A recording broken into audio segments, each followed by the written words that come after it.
Media మిత్రులందరికీ నమస్కారం. నిన్నటి రోజున గోరెంట్ల మాధవ్ గారిపై ఒక కేసు నమోదు విషయంపై పోలీసులు ఆయనకు నోటీసులు ఇవ్వడం జరిగింది.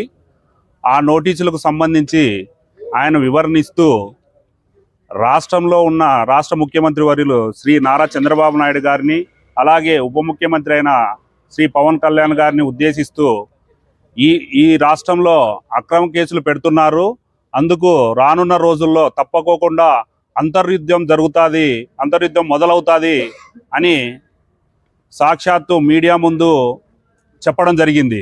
ఆ ఉద్దేశంతోనే ఈరోజు మేము జిల్లా ఎస్పీ గారికి గోరెంట్ల మాధవ్ గారిపై చర్యలు తీసుకోవాలా, అంతర్యుద్ధం అంటే ఏంటి, అంతర్యుద్ధంలో ఏం దాగి ఉంది, ఈ కూటమి ప్రభుత్వాన్ని కూలదోయడానికి ఏమన్నా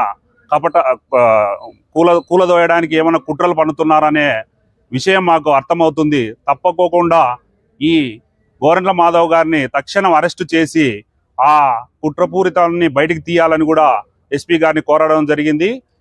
ఎస్పీ గారు కూడా స్పందిస్తూ తక్షణం చర్యలు తీసుకుంటామని కూడా మాకు చెప్పడం జరిగింది.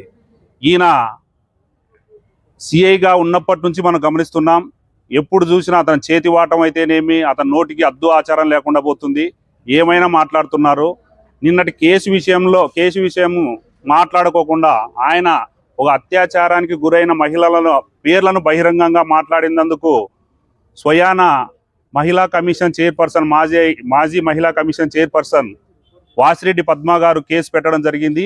ఆ కేసుకు వివరణ ఇవ్వకోకుండా తను ఏదో విధంగా మీడియాలో అయితేనేమి హైపు కావాలనే ఉద్దేశంతో ఇలాంటి చర్యలు చేస్తున్నారు. ఈయనకు తప్పకుండా తగిన గుణపాఠం చెప్పాలని కూడా ఎస్పీ గారిని కోరడం జరిగింది. తప్పకుండా ఆయన ఎస్పీ గారు చర్యలు తీసుకుంటామని కూడా తెలియజేయడం జరిగింది.